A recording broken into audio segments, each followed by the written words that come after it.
And it is because of that commitment to service and to those who have served that I have the privilege and honor to introduce a very special American this evening.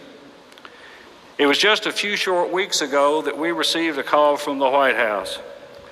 It turns out that our concentrated efforts to help veterans pursue their educational dreams and to be a military-friendly campus had caught the eye of none other than the First Lady of the United States, Michelle Obama.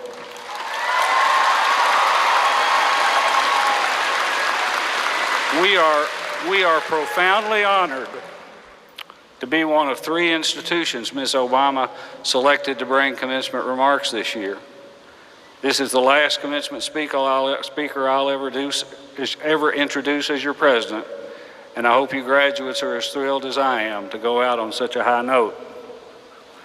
Long before Mrs. Obama was a wife, mother, and public service or First Lady, she was Fraser and Marion Robinson's daughter, growing up in a brick bungalow on the south side of Chicago.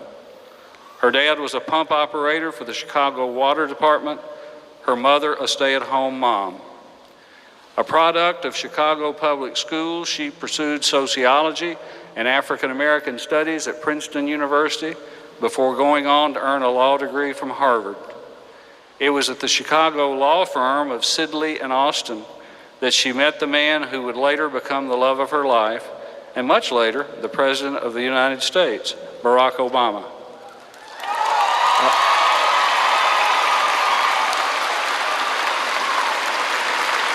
A few years later, she began serving as Assistant Commissioner of Planning and Development for the City of Chicago, and then became the founding Executive Director of the Chicago chapter of Public Allies, an AmeriCorps program that prepares youth for public service. In 1996, she joined the University of Chicago with a vision of bringing campus and community together. As Associate Dean of Student Services, she developed the university's first community service program, and under her leadership as Vice President of Community and External Affairs for the university's Medical Center, volunteerism skyrocketed. A few years later, she carried that same commitment to meeting needs and serving others in the White House. In 2010, the First Lady launched Let's Move, a national campaign to tackle the challenge of childhood obesity. Then in 2011, Mrs. Obama and Dr. Jill Biden, wife of our Vice President, launched Joining Forces, a nationwide initiative to raise awareness of military families' unique needs pertaining to employment, education, and wellness. It is that passion that leads her to grace our stage here today. We're delighted and honored that she could join us to share her wisdom with our graduates. It gives me great pleasure now to present the First Lady of the United States, Michelle Obama, with the honorary degree Doctor of Humane Letters. Mrs. Obama and Provost Vice, please join me.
Ladies and gentlemen, I'm honored to introduce Michelle Obama, a First Lady whose life and service as attorney, public service, educator, wife, and mother have earned her the admiration and appreciation of a nation, a builder of community with a passion for military families and veterans, and a role model whom Eastern Kentucky University is honored to recognize today.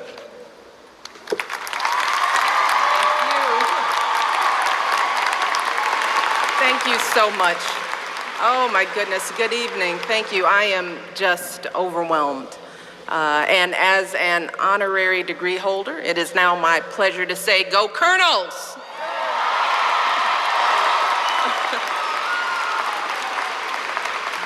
I want to start by thanking President Whitlock for that very kind introduction, but more importantly for his decades of service to this university and to this country. And it is my honor to be here on your last commitment. And I also want to thank your wife and your family because I know that they have served right along with you. So congratulations. I'm so glad to be here today. I also want to recognize Governor Beshear and his wife and dear friend of ours, Jane, as well as Richmond Mayor Jim Barnes, who's here. All of the elected officials we have with us tonight. Also the university singers for those beautiful selections, just gifted individuals. And I don't want to leave out Candace for her very inspiring remarks. And to the 14 men and women who just became the newest officers in the United States Army. Yes.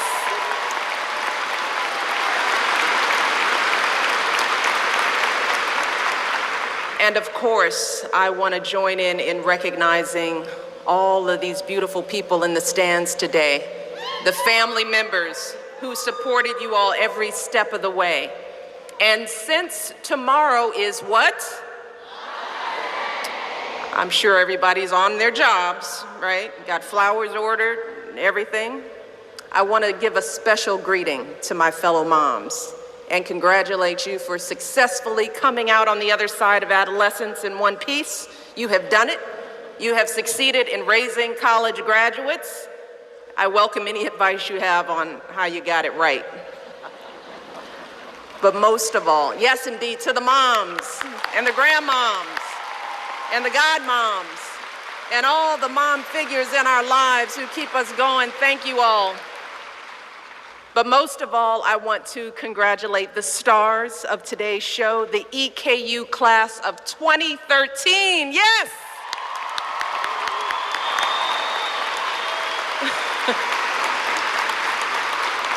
You all should be proud, very proud. As the president said, this is a true milestone in life. And I can only imagine the mix of emotions that you must be feeling at this moment. The unbridled joy, the unmistakable sense of utter relief. You all went through so much to make it to this day. The highs and the lows, the triumphs, the challenges, the celebrations, the devastations. And I'm not just talking about your love lives either. I am talking about all those papers you poured your heart into, all those caffeine-fueled all-nighters, those moments of anxiety as you set out on your own, looking to find new friends you clicked with and a new community to call your own. And for so many of you, I know that graduating from college was not a foregone conclusion. Some of you came from high schools that don't send a lot of kids to college. Some of you had to work full time so that you could not only pay for your degree, but also support your family. And so many of you, as I have seen, are first in your families to graduate from college. So I know you faced all kinds of doubts and uncertainties when you first showed up on this campus. And I know a little bit about that from my own experiences. As you've heard, my parents were working folks who never earned a degree past high school. They didn't have a lot of money. So sending me and my brother to school was a huge sacrifice for them. The vast majority of our tuition came from loans and grants. But let me tell you, every month, my father would write out his small check. He was determined to pay his portion of that tuition right on time, even if it meant taking out loans when he fell short. See, what our parents had to offer us was a whole lot of love. And while we could always call home and talk through the ups and downs of our lives with our parents, the truth is they couldn't give us a lot more than that. They couldn't give us a lot of guidance when it came to choosing classes and professors or finding internships and jobs. So when I first set foot on college, my campus, it was all a bit of a mystery to me. And honestly, in the back of my mind, I couldn't shake the voices from some of the people at my high school who told me that I could never make it at the school I'd chosen. See, when I first set foot on campus, oh, it all seemed so big and overwhelming. I didn't even know where to start, how to pick out the right classes, how to even find the right buildings. So I began to think that maybe all those doubters might have been right. I didn't even know how to furnish my own dorm room. I saw all these other kids moving in all sorts of couches and lamps and decorations for their rooms, but when I unpacked my belongings, I realized that I didn't even have the right size sheets for my bed. Mine were way too short. So that first night, I stretched the sheets down as far as they could go, then I draped the covers over the foot of my bed, so when I crawled into bed, my legs were sticking out past the sheets, rubbing up against that cold plastic mattress. And I slept that way for the entire freshman year. But when you come from a family like mine, that's what you do. You make the most of what you got. Yeah, you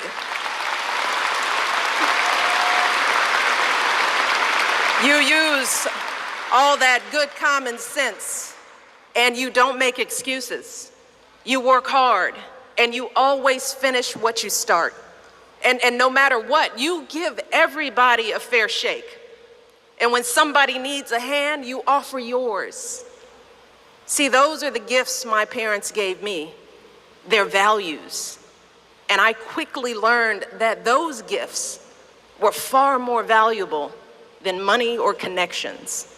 Because once I got to college, I found that when I applied all those values to my studies, I was able to develop an entirely new set of skills that I would use for the rest of my life. Skills like resilience, problem solving, time management. I learned to turn stumbles and missteps into sources of motivation.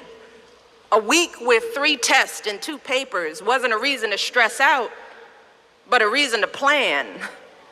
A negative comment from a professor in class wasn't a reason to shut down, but a reason to ask even more questions. Most importantly, I realized that what really mattered wasn't how much money my parents made or what those people in my high school said about me. What mattered was what was in my mind and what was in my heart. So my 4 years in school gave me the confidence to know that if I could make it on a college campus, I could make it anywhere. So graduates, this day is huge for kids like us. It's huge. So you should be incredibly proud. And I hope that you never lose sight of what brought you to this day. Those values that you came here with, and those skills and talents you developed while you were here. Because when you pair those 2 things together, you will be prepared for whatever comes next, whatever comes next. And that brings me to an important question. What does come next? Now, as I thought about the journey you all are about to embark upon, it reminded me of a conversation I had with my daughter, Malia. She's my oldest. This conversation we had when she was 10 years old. We were talking about college and her future, and I told her, I always tell my kids, I said, once you graduate from college, you cannot come back home.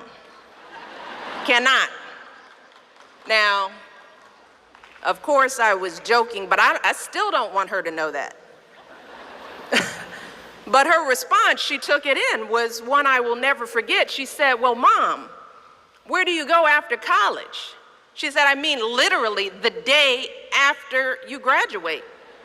She said, because you're not in the school and you can't come home, so where do you go? Now, I hope that all of you have an answer for that question today, and hopefully nobody's sleeping out in the ravine. But I think there was also something profound about her question. Where are you going to go? And so today, in the spirit of my daughter's question, I want to pose a few questions of my own as you begin the next chapter of your lives. And my first question is, who are you going to be? And if you'll notice, I'm not asking what are you going to do, but who are you going to be? I'm asking you about how you plan to live your life every day. How are you going to respond when you don't get that job you had your heart set on? For all of you who are going to be teachers, what are you going to do if the students in your class next year just don't respond to your lessons? For all of you going into business, how will you react when your boss gives you a goal that feels way too high? See, these are the moments that define us. Not the day you get the promotion, not the day you win Teacher of the Year, but the times that force you to claw and scratch and fight just to get through the day. The moments when you get knocked down and you're wondering whether it's even worth it to get back up. See, those are the times when you've got to ask yourself, who am I going to be? And I want to be clear, this isn't just some vague platitude about building character. In recent years, we've actually been seeing a growing body of research that shows that skills like resilience and conscientiousness can be just as important to your success as your test scores or even your IQ. For instance, West Point cadets who scored high on things like grit and determination were more likely to complete basic training than those who ranked high on things like class rank, SAT scores, and physical fitness. So what we're seeing is that if you're willing to dig deep, if you're willing to pick yourself up when you fall, if you're willing to work and work until your weaknesses become your strengths, then you'll develop a set of skills that you can mold and apply to any situation you encounter, any job you might have, any crisis you might confront. But you got to make that choice. Who are you going to be? And then once you answer that question, I want you to answer a second question. And that is, how are you going to take those skills and experiences that you've gained and use them to serve others?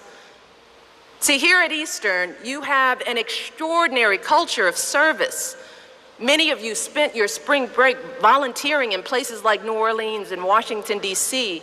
Your journalism society donated all the money they'd raised for a trip to a regional conference to a newspaper that had been hit by a tornado.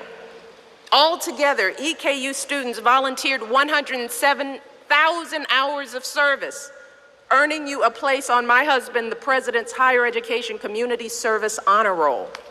Absolutely. Absolutely. And on top of all of that, you have also given back to our country by opening your arms and welcoming our nation's veterans into your community. And everyone here is involved in that, everyone. The administration awards college credit for military experience. Faculty members reach out to veterans in their classrooms. Students donate to the Veterans Book Exchange every semester. So it is no wonder that 2 out of the last 3 years, Military Times Edge magazine has named you the nation's #1 four-year school for our veterans. So you all should be very proud of this community. But graduates, you can't stop serving once you leave here. Whether you've worn our country's uniform or not, we're all called to serve and to give back to those around us. And you don't have to travel across the globe or even across the country to find ways to serve. All you have to do is take a look around your own community. Are there kids in your neighborhood who could use a mentor? Can you volunteer with an organization that serves military families? Can you pick up a few extra cans of vegetables and donate them to a food bank? I mean, these things may seem so small, but they really make a difference. Because when you've worked hard and done well, as I said, the least you can do is reach back and give a hand to somebody else who could use that help.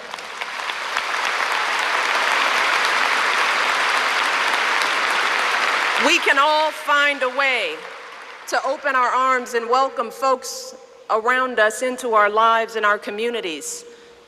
And that leads me to my third question. Who are you going to include in your life?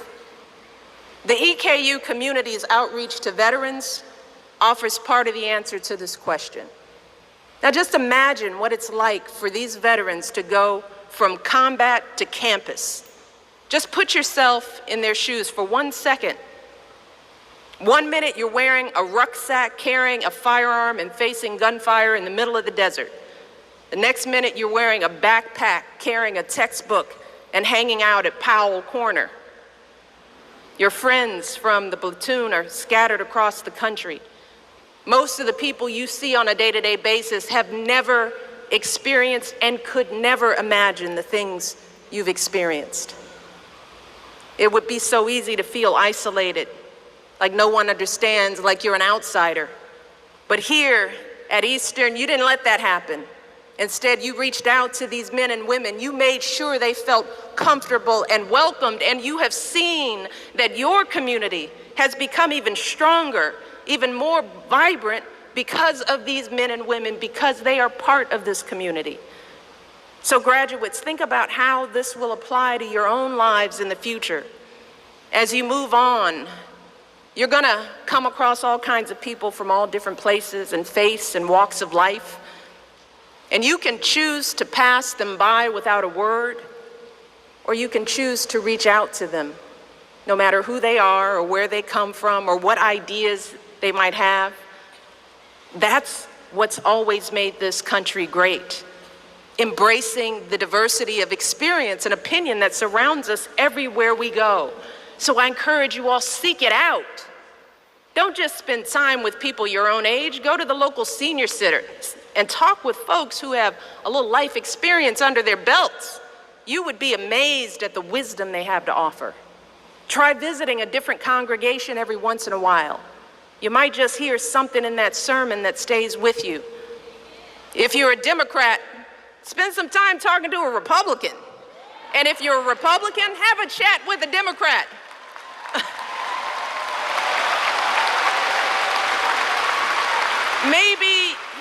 Maybe you'll find some common ground, maybe you won't. But if you honestly engage with an open mind and an open heart, I guarantee you will learn something. And goodness knows, we need more of that. Because we know what happens when we only talk to people who think like we do. We just get more stuck in our ways, more divided, and it gets harder to come together for a common purpose. But here's the thing, graduates, as young people, you can get past all that. You've got the freedom of an open mind.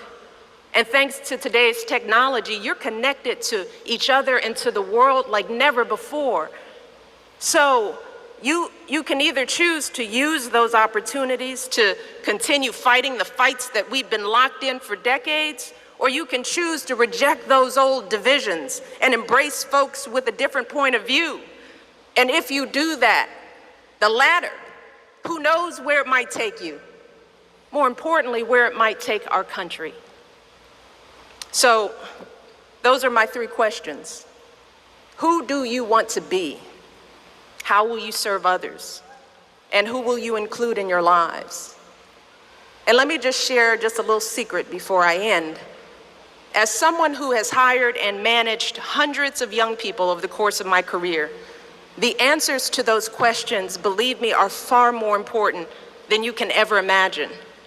Whether it was during my time as a lawyer, as an administrator, as a university, a nonprofit manager, even now as First Lady, I have never once asked someone I was interviewing to explain a test score or a grade in a class. Never.